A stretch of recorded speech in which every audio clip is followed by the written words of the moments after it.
Hello friends, आप सभी का स्वागत करते हैं हमारे चैनल रश्मि फन व्लॉग पर। तो आप सब देख रहे हैं दर्द से मोहब्बत भाग 17। इससे पहले इस कहानी के 16 भाग अपलोड हो चुके हैं चैनल पर। अगर आप सबने नहीं पढ़ा है तो ज़रूर पढ़ लीजिएगा। तो चलिए देखते हैं अब तक आप सबने पढ़ा था।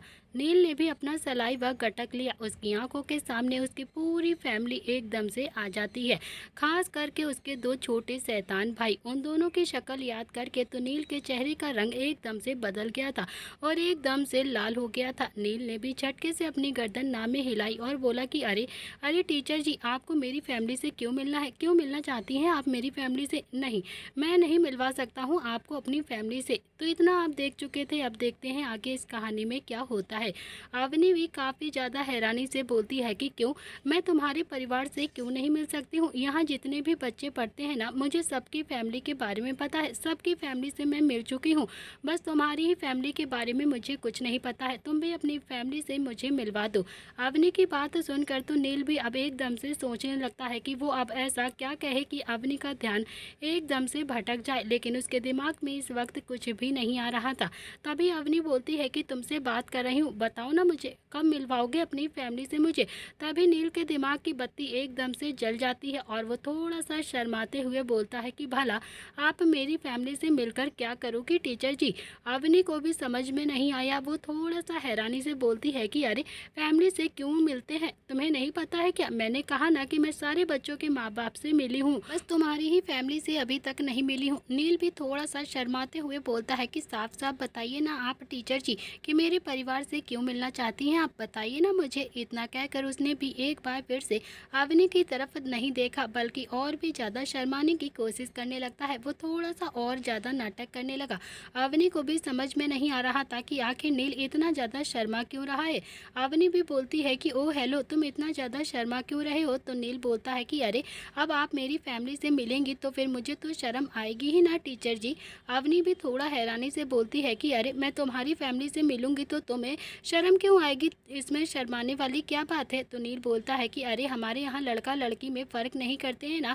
जितना लड़की शर्माती है उतना ही लड़का भी शर्माता है। अवनी अभी भी काफ़ी ज़्यादा हैरानी से नील की तरफ देख रही थी, तो वहीं नील अभी भी अवनी की तरफ नहीं देख रहा था। और अवनी जो उसकी आंखें तो एकदम से नील पर ही टिकी हुई थी और वो समझने की कोशिश कर रही थी कि आखिर इसके दिमाग में चल क्या रहा है, जो कुछ ज़्यादा ही शर्मा रहा है। इसलिए इस वक्त नील बहुत ही ज़्यादा हैंडसम भी लग रहा था। अवनी बोलती है कि तुम मुझे साफ साफ बताओगे ना कि तुम क्या कहना चाहते हो? तो नील बोलता है कि मुझे तो कहते हुए भी शर्म आती है टीचर जी, लेकिन आप फिर भी इतनी ज़्यादा पढ़ी लिखी हैं और मैं एक मजदूर हूँ। आप समझ रही हो ना, मेरा और आपका तो कोई भविष्य भी नहीं है टीचर जी। अवनी को अभी भी कुछ भी समझ में नहीं आया कि आखिर नील क्या कहना चाहता है उससे। अवनी थोड़ा हैरानी से बोलती है कि ए मिस्टर, इधर देखो, मेरी तरफ देखो, समझे तुम? नील ने फिर से शर्माते हुए अवनी की तरफ देखा और बोला कि मुझे ना कुछ भी समझ में नहीं आ रहा है, तुम मुझे ठीक ठीक बताओ कि आखिर तुम क्या कहना चाहते हो? तो नील बोलता है कि अरे आप मुझसे शादी करना चाहती हो ना टीचर जी? ये सुनकर तो अवनी की आंखें हैरानी से फैल जाती हैं। उसे तो समझ ही नहीं आया कि अब वो नील को क्या कहे, क्या जवाब दे नील को। तो वहीं नील ने फिर से थोड़ा सा शर्माते हुए कहा कि मुझे गलत मत समझना टीचर जी, लेकिन मैं जैसा भी हूँ ना आपके सामने ही हूँ। मैं कह देता हूँ, मैं बस एक मजदूर हूँ, 15,000 रुपये ही कमाता हूँ। घर बहुत ही बड़ा है मेरा, लेकिन गाँव में, यहाँ तो बहुत छोटा सा घर है। वैसे भी मेरी तरफ से हाँ है आपके लिए। इतना कहकर तो वो अब और भी ज़्यादा थोड़ा सा शर्माने लगता है। तो वहीं अवनी की आंखें तो फटी की फटी रह गई थी। नील फिर से बोलता है कि आप वहाँ पर एडजस्ट नहीं कर पाएंगी टीचर जी। वैसे भी कहाँ मैं एक अनपढ़ गवार और कहाँ आप इतनी ज़्यादा पढ़ी लिखी। आपको नहीं लगता है कि आपको अपना इरादा बदल लेना चाहिए मुझे लेकर?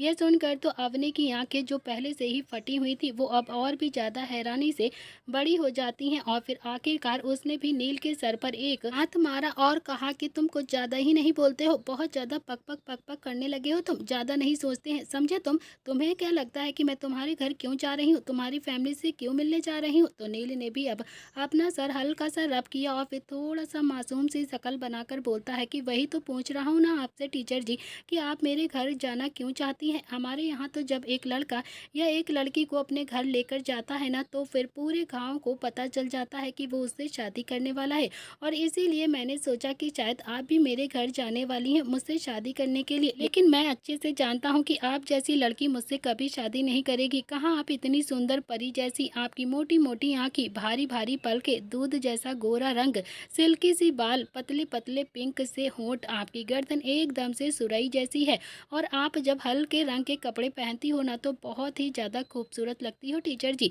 नील अपने ही धुन में बस अवनी की तारीफ किए जा रहा था, बिना ये सोचे कि अवनी क्या कर रही है। तो वहीं अवनी भी बस नील की तरफ आंखें फाड़े देखे जा रही थी। फिर उसने भी अपनी आंखें झपकाई और फिर बोली कि तुम ना कुछ ज़्यादा ही सोचते हो, समझे तुम। मैं तुम्हारी फैमिली से मिलना चाहती हूँ ताकि मुझे पता चल जाए कि मेरे स्टूडेंट की फैमिली कैसी है और तुम किस फैमिली से बिलोंग करते हो। और एक तुम हो जो पता नहीं अपने दिमाग में क्या कुछ सोच कर बैठे हो, पागल कहीं के, इतना नहीं सोचते हैं समझे तुम। तुम्हारे अंदर बिल्कुल भी अकल नहीं है, बिल्कुल पागल हो तुम। नील फिर से ओवरलोड मासूम बनते हुए बोला कि सॉरी टीचर जी, वो कभी कभी दादी बोलती हैं कि मैं शादी लायक हो गया हूँ, इसीलिए मुझे लगा कि शायद आप मुझसे शादी करना चाहती हैं। सॉरी सॉरी, गलती हो गई फिर से मुझसे। अवनी बोलती है कि अच्छा ठीक है कोई बात नहीं, अब अपना सवाल करो समझे तुम। तो नील फिर से अब अपना सवाल करने लगता है। हालांकि उसके मन में अभी बहुत ही ज़्यादा लड्डू फूट रहे थे, उसे बहुत ज़्यादा हंसी भी आ रही थी। बस वो जानता था कि वो अवनी के सामने अपनी हंसी को कैसे कंट्रोल कर रहा है। वो बार बार अपनी हंसी को कंट्रोल करने की कोशिश कर रहा था। तभी अवनी बोलती है कि मैं तुम्हारी फैमिली से मिलना चाहती हूँ क्योंकि तुम्हारी शिकायत करूँगी तुम्हारी फैमिली से, जैसे बाकी बच्चों की करती हूँ समझे तुम। नील ने हैरानी से अवनी की तरफ देखा और बोला कि लेकिन मैं तो पूरा काम करके आता हूँ ना टीचर जी, तो फिर आप मेरी शिकायत क्यों करेंगी मेरी फैमिली से। देखिए प्लीज़ प्लीज़ मेरी शिकायत मत करना मेरी फैमिली से। आप जानती नहीं हो मेरी दादी को अगर पता चलेगा ना तो वो मुझे बहुत ज़्यादा मारेंगी, बहुत ज़्यादा पिटाई करेंगी मेरी। आपको पता है मेरी दादी बहुत ही ज़्यादा राहपटे मारती हैं। अवनी ने भी मुस्कुरा कर कहा कि मजाक कर रही हूँ, चलो अब जल्दी से अपना काम करो। नील बोलता है कि तो ठीक है, आप मेरी फैमिली से मिलने के लिए चलोगी टीचर जी। अवनी बोलती है कि जी नहीं, रहने दो, आप अपना काम ही कर लो, वो बहुत है। तुमने इतनी छोटी सी बात का इतना बड़ा बतंगड़ बना दिया है। तुम्हारे घर जाऊंगी तो पता नहीं कहीं मुझे बहू बनाकर ही घर में ना रख ले तुम्हारे घर वाले। ना बाबा ना मैं नहीं जाने वाली। यह सुनकर तो नील के चेहरे पर भी मीठी सी मुस्कुराहट आ गई और फिर वो भी अपना काम करने लगता है। कुछ सोचकर अवनी फिर से बोलती है कि अच्छा तुम्हारे पापा क्या करते हैं। तो नील फिर से सोचने लगता है कि अब वो अवनी को क्या बताए। अगर वो सच बताएगा तो अवनी अभी उसे उठाकर बाहर फेंक देगी। इतने में ही अवनी ने फिर से पूछा कि कुछ पूछ रही हूँ ना कि तुम्हारे पापा क्या काम करते हैं।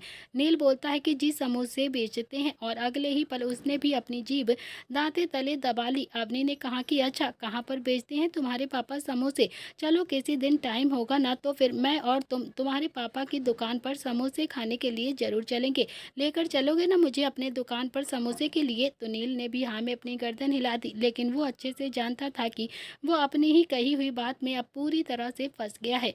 थोड़ी देर तक तो अवनी नील को ऐसे ही पढ़ाने लगती है और फिर प्यार से बोलती है कि अच्छा नील अब तुम अपने घर चले जाओ, मुझे भी ना बाजार जाना है, बहुत सारा काम है मुझे, आज की पढ़ाई यहाँ पर ही ख़त्म करते हैं। नील बोलता है कि बाजार, आप बाजार क्या लेने के लिए जा रही हैं टीचर जी। अवनी बोलती है कि वो क्या है ना कि मुझे बच्चों के लिए कुछ बुक्स खरीदना है। यहाँ बहुत सारे बच्चे ऐसे हैं जो बुक्स नहीं खरीद सकते हैं, मैं उन्हें खरीद कर दे देती हूँ, इसीलिए लेने जाऊँगी उन्हें। तो नील बोलता है कि टीचर जी आप तो बहुत दान पुण्य भी करती हो, सच में आप बहुत ही ज़्यादा अच्छी हो, जिससे आपकी शादी होगी ना वो बहुत ही ज़्यादा लकी होगा इंसान।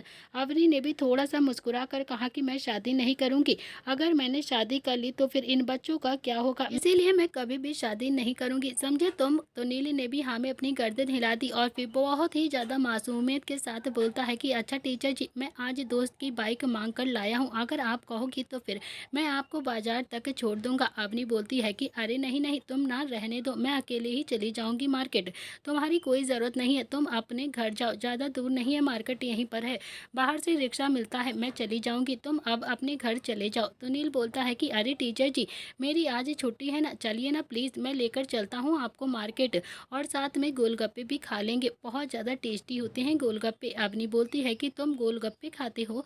तो नील बोलता है कि जी हाँ, आप नहीं खाती हैं क्या। तो अवनी बोलती है कि नहीं मैं नहीं खाती हूँ और गोलगप्पे खाने भी नहीं चाहिए, बहुत ही ज़्यादा नुकसान करता है, पता नहीं कैसे कैसे हाथ लगाते होंगे, इतने गंदे से खिलाते हैं। नील बोलता है कि तो ठीक है हम कुछ और खा लेंगे, चलिए ना टीचर जी प्लीज़। अच्छा रहने दीजिए, मैं खुद ही जानता हूँ अगर आप मेरे साथ जाएंगी तो आपकी इंसल्ट होगी, इसीलिए आप मेरे साथ नहीं जा रही हो ना, इसीलिए मना कर रही हो ना। तो अवनी ने भी गुस्से से दांत पीसते हुए कहा कि तुम्हारा दिमाग कुछ ज़्यादा ही नहीं चलता है। अच्छा चलो ठीक है, आज तुम्हारी बाइक ही शेयर करते हैं, चलूंगी तुम्हारे साथ मार्केट। तो नील ने भी मुस्कुरा कर हाँ में अपनी गर्दन हिला दी और फिर वो दोनों ही थोड़ी देर के बाद बाइक के पास आ जाते हैं। नील ने भी बाइक स्टार्ट कर दी थी। बाइक स्टार्ट करने के बाद नील बहुत ही प्यार से बोलता है कि बैठिए ना टीचर जी।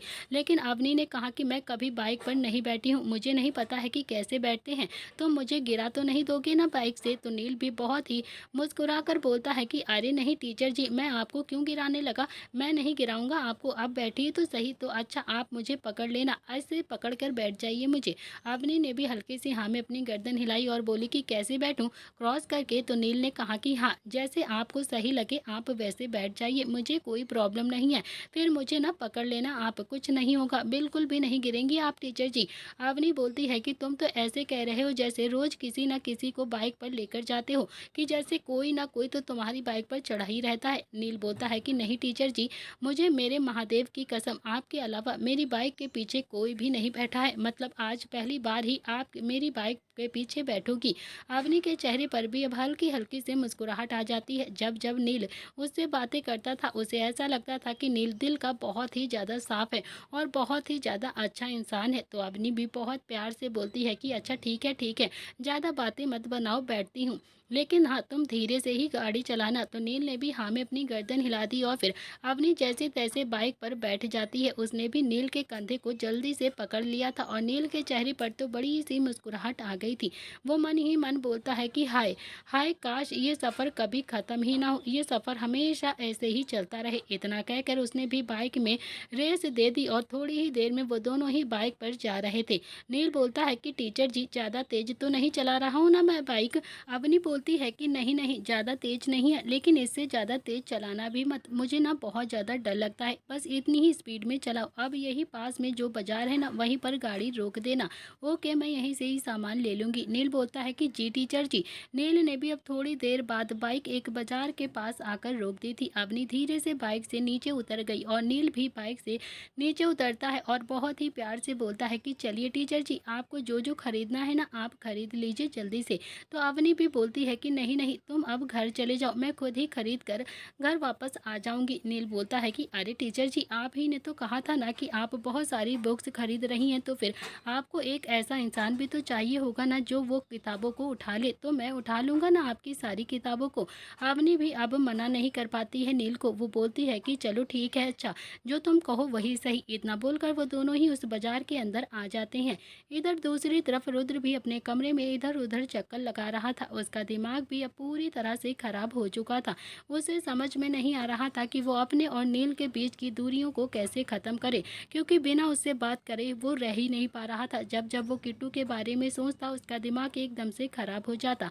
आखिरकार अपने आप से लड़ झगड़ कर उसने भी नील को मैसेज करते हुए कहा कि ठीक है, बुला ले तू अपनी उसे किट्टू को, मैं मना नहीं करूँगा, जो करना है कर ले तू। नील का भी मुस्कुराते हुए रिप्लाई आता है, मैं नहीं बुलाने वाला, उसका नंबर तुम्हें सेंड कर रहा हूँ, तुम खुद उसे ऑफिस लेकर आओगे, समझे तुम। तो रुद्र ने भी मैसेज किया, नील अब तेरा ना बहुत ही ज़्यादा हो रहा है, तू ना बहुत ज़्यादा अकड़ रहा है अब मुझसे, मैंने कह दिया ना कि तू उसे लेकर आ सकता है, मुझे कोई प्रॉब्लम नहीं है, तो फिर जाकर तू खुद क्यों नहीं लेकर आता।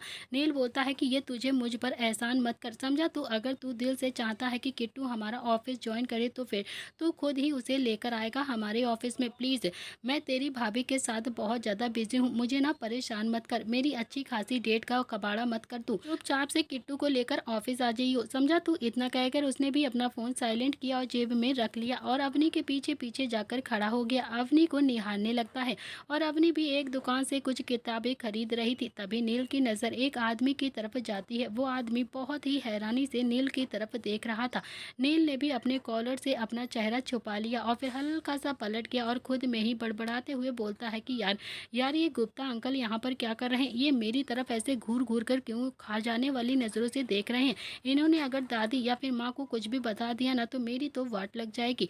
वहीं वो आदमी भी नील का चेहरा देखने की बार बार कोशिश कर रहा था, लेकिन नील ने भी अपना चेहरा उसे अच्छे से कवर कर लिया था। उस आदमी ने 2-4 मिनट नील को बहुत ही ज़्यादा घूर कर देखा और फिर चुपचाप वहाँ से चला गया। तो वहीं दूसरी तरफ रुद्र का मन ऐसा कर रहा था कि जैसे वो अपना सिर अभी के अभी फोड़ ले। उसका फ़ोन वाइब्रेट हो रहा था, उसमें किट्टू का नंबर आया था जिसे नील ने अभी अभी भेजा था। रुद्र का मन ऐसा कर रहा था कि जैसे वो अपने ही फ़ोन को उठाकर दीवार में ज़ोर से मार दे और अपना फ़ोन अभी के अभी तोड़ दे। लेकिन उसने भी अपने गुस्से को जैसे-तैसे कंट्रोल किया और फिर उस नंबर को देखकर थोड़ा-सा गुस्से से बोलता है कि खरगोश, तुम्हें तो मैं ऑफ़िस में रहने नहीं दूँगा।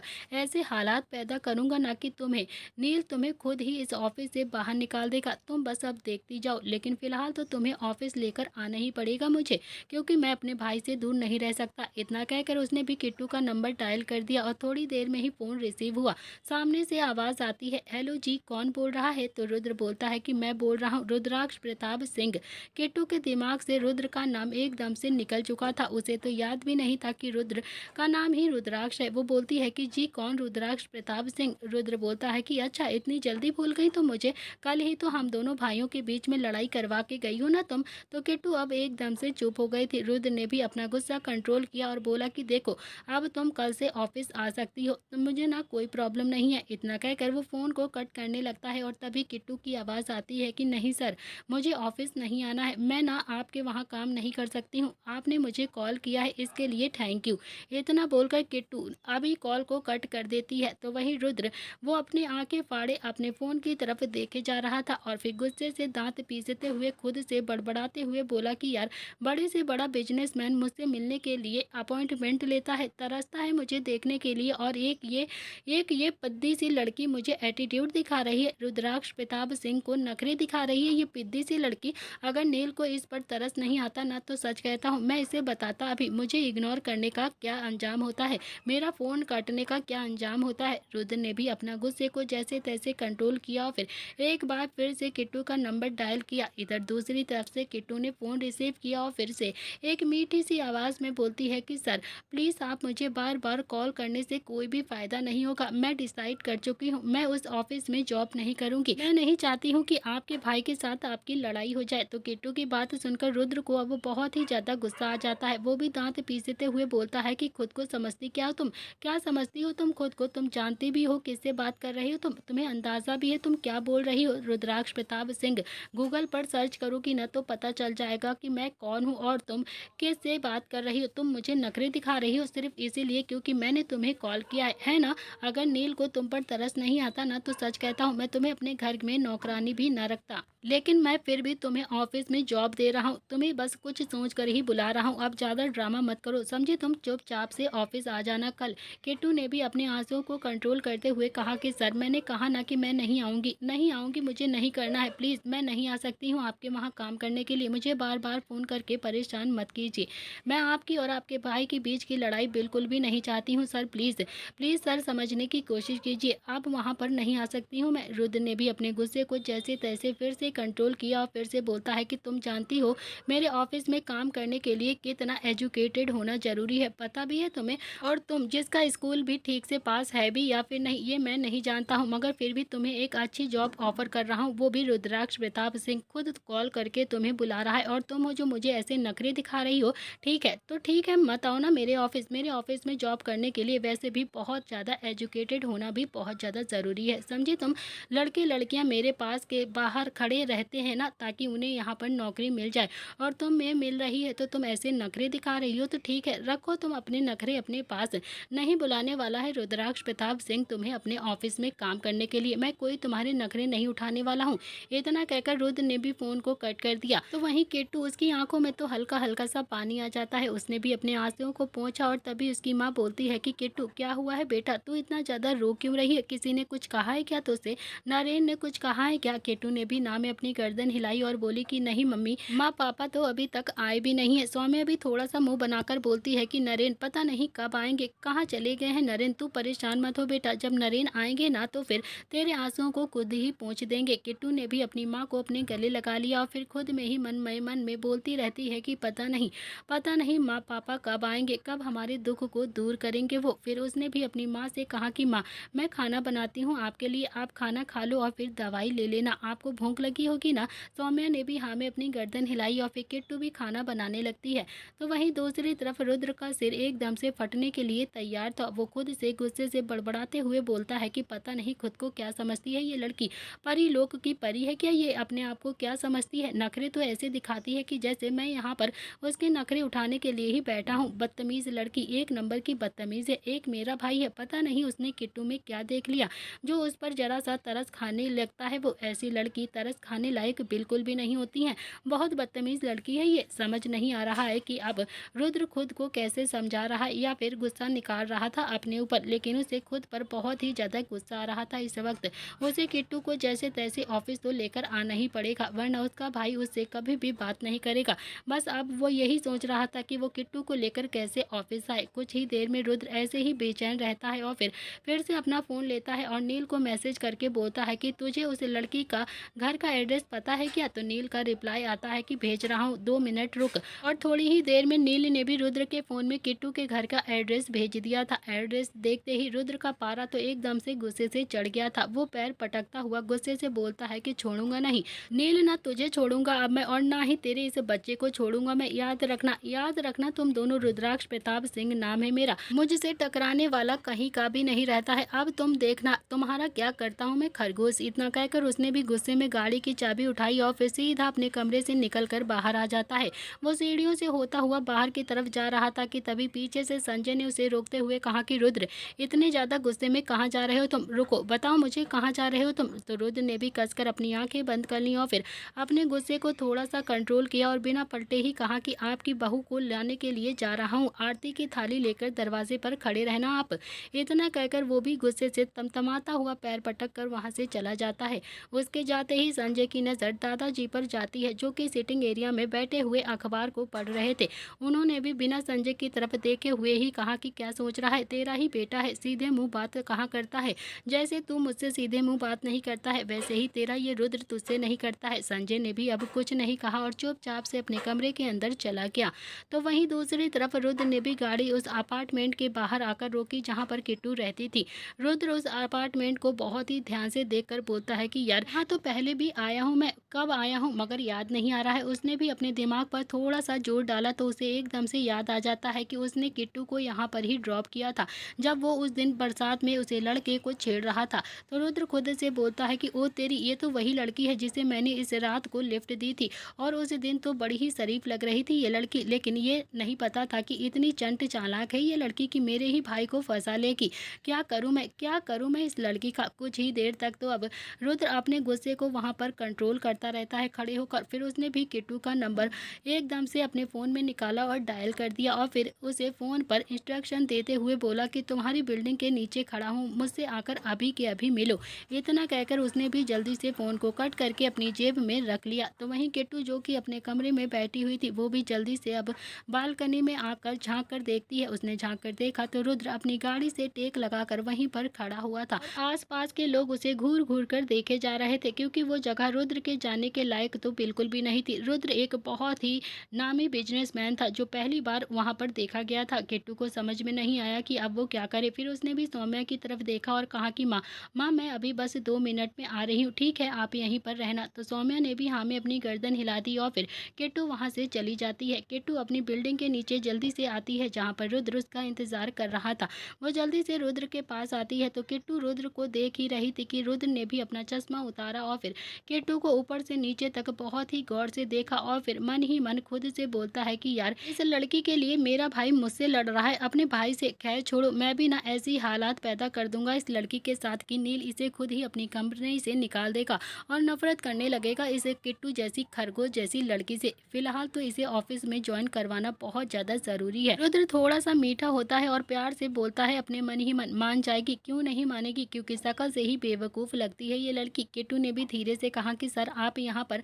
तो रुद्र बोलता है कि देखो, फिर उसने भी अपनी आंखें कसकर बंद कर ली और फिर बहुत ही प्यार से बोलता है कि देखो मैं अपनी गलती मानता हूँ, मुझसे ना बहुत बड़ी गलती हो गई है, तुम पर मैंने शक कर लिया, मुझे तुम पर शक नहीं करना चाहिए था। प्लीज़ प्लीज़ तुम कल से ऑफिस ज्वाइन कर लो, मुझे ना तुम्हारी जैसी लड़की की बहुत ज़्यादा ज़रूरत है अपने काम के लिए। किट्टू बोलती है कि सर आप समझ नहीं रहे, मैं सच में ज़्यादा एजुकेटेड नहीं हूँ, वो तो नील भैया ने मुझे तरस खाकर जॉब दे दी थी, मैं समझती हूँ कि मैं उस कंपनी के लायक नहीं हूँ, बहुत ही ज़्यादा पढ़ाई की ज़रूरत है। इट्स ओके सर, कोई बात नहीं, मुझे ना बिल्कुल भी बुरा नहीं लग रहा है, मैं कहीं और जॉब ढूंढ लूँगी, आप यहाँ से चले जाइए। रुद्र को किट्टू की बातें बहुत ही ज़्यादा इरिटेट कर रही थी और फिर भी उसने जैसे तैसे एक बार फिर से अपने गुस्से को कंट्रोल करा और अपनी जेब में डाला और फिर से प्यार से बोलता है कि देखो तुम्हारे नील भैया मुझसे बात नहीं कर रहे हैं, वो बहुत ही ज़्यादा नाराज़ हो गए हैं मुझसे, अगर तुम ऑफिस ज्वाइन नहीं करोगी ना तो नील मुझसे कभी भी बात नहीं करेगा और मैं अपने नील के बिना 1 मिनट भी नहीं रह पाऊंगा। तुम चाहती हो क्या कि मेरे और नील के बीच में प्रॉब्लम हो जाए? प्रॉब्लम्स क्रिएट करना चाहती हो क्या? तो किट्टू ने भी ना में अपनी गर्दन हिला दी और फिर नील बोलता है कि तो ठीक है, परफेक्ट, तो कल से ही तुम ऑफिस आ जाना, ओके। इतना कहकर उसने भी अपनी गाड़ी का दरवाज़ा खोला, लेकिन वो अभी बैठा था उससे पहले ही कुछ सोचकर उसने किट्टू की तरफ देखा और बोला कि तुमने तो हाँ और ना में कोई जवाब ही नहीं दिया, तुम आओगी ना ऑफिस कल? तो किट्टू कुछ भी नहीं बोल रही थी क्योंकि उसे तो इस वक्त समझ ही नहीं आ रहा था कि वो क्या बोले रुद्र से, वो रुद्र से क्या कह दे, क्योंकि उसे भी अब थोड़ा थोड़ा अपने लिए बुरा लग रहा था। रुद्र ने एक बार फिर से अपने गुस्से को साइड में किया और फिर किट्टू की तरफ देखकर बहुत ही प्यार से और मीठी आवाज़ में बोला कि तुमने सुना ना कि मैंने क्या कहा है तुमसे, कल ऑफिस आ जाना है तुम्हें। इस बार किट्टू ने भी हाँ में अपनी गर्दन हिला दी और फिर रुद्र भी गेट को खोलकर अपनी गाड़ी में आकर अकड़ के साथ बैठ गया और किट्टू देखती रहती है रुद्र वहाँ से चला जाता है।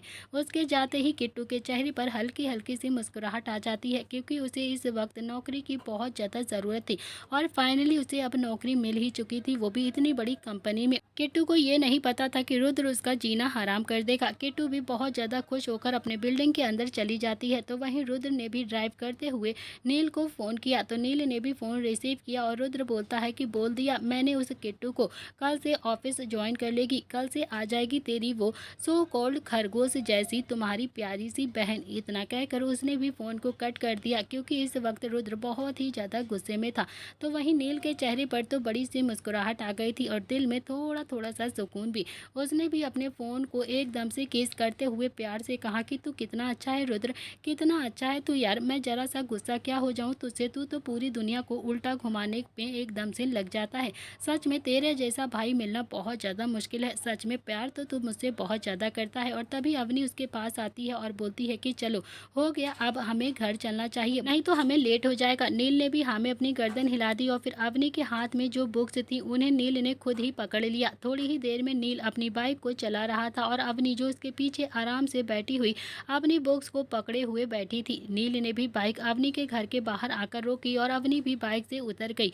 फिर उसने नील की तरफ देखा और कहा कि अच्छा अब तुम जाओ, तुम्हारी फैमिली वेट कर रही होगी ना, बहुत ज़्यादा परेशान होगी क्योंकि बहुत देर से तुम मेरे साथ में ही हो। तो नील ने भी मुस्कुराहट के साथ हाँ में अपनी गर्दन हिला दी और फिर बाइक एकदम से घुमा ली। अवनी भी घर के अंदर चली गई थी, उसने भी सारी बुक्स को एक टेबल पर रखा, लेकिन तभी वो खुद से बोलती है कि अरे मेरा मोबाइल तो शायद उस लड़के के पास ही रह गया, जल्दी से बाहर जाना होगा नहीं तो वो चला जाएगा। वो भी अब जल्दी जल्दी से बाहर आती है, लेकिन तब तक नील अब अपनी बाइक स्टार्ट कर रहा था। अवनी को नील की कमर दिखाई दे रही थी।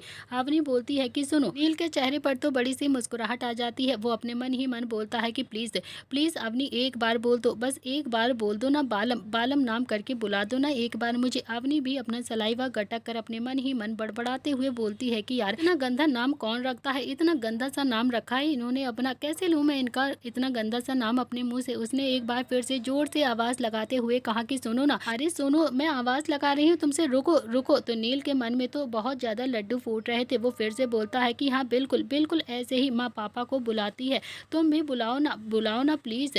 अवनी एक बार फिर से नील की तरफ देखती है और फिर एक बार चिल्ला कर बोलती है कि ओ वाइट शर्ट वाले सुनो सुनो। अब नील को ना चाहते हुए भी एकदम से पलटकर अवनी को देखना पड़ा। नील बोलता है कि जी टीचर जी, आप मुझे बुला रही हैं क्या? तो अवनी बोलती है कि हाँ बहुत देर से बुला रही हूँ तुम्हें, मगर तुम हो कि सुन ही नहीं रहे हो, मेरी आवाज़ तुम्हारे कानों में नहीं सुनाई दे रही है क्या? इतना कहकर अवनी भी जल्दी जल्दी तेज कदमों से नील के पास आ जाती है। नील बोलता है कि जी मैंने तो नहीं सुना है, आपने मुझे कब बुलाया, मुझे तो कोई भी आवाज़ नहीं आई आपके बुलाने की। तो अवनी भी थोड़ा सा इरिटेट होकर बोलती है कि अरे बुलाया था, तुमने सुना ही नहीं तो फिर मैं क्या बताऊँ अब। तो नील बोलता है कि सच्ची टीचर जी, मैंने नहीं सुना कि आपने मेरा कब नाम बुलाया, आपने मेरा नाम पुकारा था क्या? तो अवनी ने भी नज़रें इधर उधर घुमाते हुए कहा कि एक तो तुम्हारा नाम इतना ज़्यादा गंदा है, ना ही पूछो ना, बिल्कुल बहुत ज़्यादा गंदा है तुम्हारा नाम, मत ही रखा करो ना, बुलाने वाले को तुम्हारे नाम से बहुत ज़्यादा गुस्सा आती होगी। फिलहाल तो ये सब छोड़ो, मुझे मेरा फ़ोन दो। अवनी का फ़ोन नील ने अपनी जेब से निकाला और फिर अवनी को देते हुए बोला कि आप इसी फ़ोन की बात कर रही थी ना टीचर जी की इसे एंड्रॉयड मोबाइल कहते हैं? तो अवनी बोलती है कि हाँ हाँ इसे ही एंड्रॉयड मोबाइल कहते हैं और इसी में ही गूगल होता है,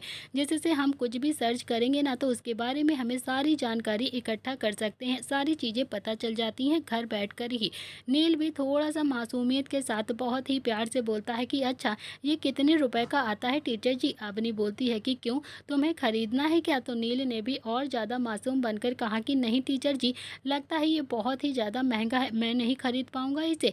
मुझे गांव पैसे भी भेजने होते हैं ना, इसीलिए शायद मैं नहीं खरीद सकता हूँ इतने बड़े मोबाइल को। चलिए अब चलता हूँ मैं, बहुत ज़्यादा देर हो गई है। अवनी ने भी हाँ में अपनी गर्दन हिलाई और फिर नील वहाँ से चुपचाप से चला जाता है, क्योंकि सच में आज वो पूरा दिन अवनी के साथ में ही था और अब उसे घर भी जाना पड़ता था, क्योंकि घर में सब उसका इंतजार कर रहे थे। तो वहीं अवनी भी नील को जाता हुआ देख रही थी।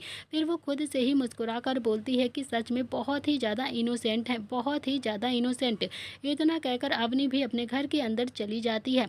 तो वहीं नील भी, उसके चेहरे की मुस्कुराहट तो अब और भी ज़्यादा बढ़ती जा रही थी। उसके चेहरे की मुस्कुराहट आज जा ही नहीं रही थी। कुछ ही देर के बाद नील ने भी बाइक प्रताप हाउस के बाहर आकर रोकी। उसके सामने रुद्र हाथ बांधकर गुस्से से खड़ा हुआ था। नील भी बाइक से मुस्कुराते हुए उतरा और फिर उसने भी बाइक स्टैंड पर लगाई और दोनों ही हाथ फैलाकर रुद्र को अपने गले लगाकर बोला कि I love you Rudra, I really love you, तू ना सच में बहुत ही ज़्यादा अच्छा है, सच में क्या लड़की है वो। तो रुद्र ने भी अपने गुस्से को एक बार फिर से साइड करते हुए बड़बड़ाते हुए बोला कि मैंने उस लड़की को ऑफिस आने के लिए मना लिया है, समझा तू? और हाँ, अब इससे ज़्यादा मुझसे कोई भी उम्मीद मत रख लियो। इतना कहकर रुद्र ने भी अब नील को खुद से थोड़ा सा दूर किया और फिर घर के अंदर जाने लगता है। और तभी नील बहुत ही प्यार से बोलता है कि अरे, अपनी भाभी से मिलेगा क्या? तो रुद्र बिना पलटे बोला कि अब मूड नहीं है मेरा मिलने का, जब मन होगा ना बता दूंगा। इतना कहकर रुद्र भी अब अंदर की तरफ चला गया। तो वहीं नील, जो एकदम से सीटी बजाता हुआ घर के अंदर आ रहा था, दादाजी को तो एक बार फिर से किचन में खाना बनाने की वो कोशिश कर रहे थे, मगर नील जो कि सीधा उनके पास गया और फिर उन्हें पीछे से अपने गले लगाकर बोलता है कि अरे संजय के पिताजी, क्या कर रहे हो आप किचन में खड़े होकर? दादाजी थोड़ा सा गुस्से से बोलते हैं कि खाना बनाने की कोशिश कर रहा हूँ मैं, और क्या करूँगा? संजय की माता जी तो मुझे छोड़कर चली गई हैं यहाँ पर, अब मुझे भूख लगती है तो फिर मैं खुद ही खाना बनाने की कोशिश करता हूँ, कौन है जो मुझे खाना देगा बनाकर?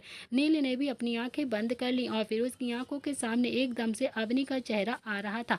नील बोलता है कि अरे संजय के पिताजी, कोशिश क्यों करते हैं आप? खाना बनाने सीख लीजिए ना प्लीज। अब दादाजी काफी ज्यादा इरिटेट हो गए थे, वो भी हल्का सा गुस्से से पलटते हैं और उन्होंने भी नील को थोड़ा सा खुद से दूर किया और फिर चाकू दिखाते हुए कहा कि मेरा दिमाग मत खराब कर, समझा तू? किसी को भी मेरी नहीं पड़ी है, किसी को भी मेरी कोई फिक्र नहीं होती है। एक चंद्रकला थी जो टाइम टाइम से मुझे खाना देती थी, हमेशा मेरा ख्याल रखती थी, और एक यहाँ पर तू है ना, तो बाप ना फिक्र करता है और ना ही बाप के बेटे को कोई फिक्र है मेरी। तो नील ने भी अब दादाजी के हाथ से चाकू लिया और बोला कि बताइए संजय के पिताजी, क्या खाएंगे आप? तो दादाजी भी जाकर अब डाइनिंग टेबल पर आराम से बैठ गए और बोले कि जो भी मन में आए ना बना दे जल्दी से। तो नील बोलता है कि तो ठीक है, फिर आधा घंटा वेट कीजिए, मैं आपको बहुत ही अच्छा सा खाना बनाकर अभी खिलाता हूँ। नील भी सीटी बजाता हुआ खाना बनाने लगता है और दादाजी भी थोड़ा प्यार से बोलते हैं कि क्या बात है, आजकल बड़े ही बदले बदले से अंदाज नजर आ रहे हैं तेरे। नील भी किचन के अंदर से ही बोलता है कि अरे दादाजी, एक बात बताइए, आपको समोसे बनाने आते हैं क्या? दादाजी बोलते हैं कि अरे मुझे तो ठीक से चाकू पकड़ना भी नहीं आता है, समोसे बनाना तो दूर की बात है, खाक बना पाऊंगा मैं समोसे? तो नील ने भी थोड़ा सा हंसकर कहा कि तो फिर सीख लीजिए आप समोसे बनाने के लिए, क्योंकि आने वाले टाइम में ना काम आएगा आपके। दादाजी को भी अब नील की बात समझ में नहीं आ रही थी, वो बहुत ही ध्यान से उसको समझने की कोशिश कर रहे थे कि तभी संजय भी आकर डाइनिंग टेबल पर बैठ गया और थोड़ी ही देर में नील ने सबके लिए अच्छा सा खाना बनाया और फिर डाइनिंग टेबल पर परोस दिया और फिर रुद्र को आवाज़ लगाते हुए कहा कि रुद्र, रुद्र आजा, खाना खा ले, खाना बन गया है, जल्दी से आजा, अभी खाना गर्म है। रुद्र जो कि अपने कमरे से नहीं निकल रहा था।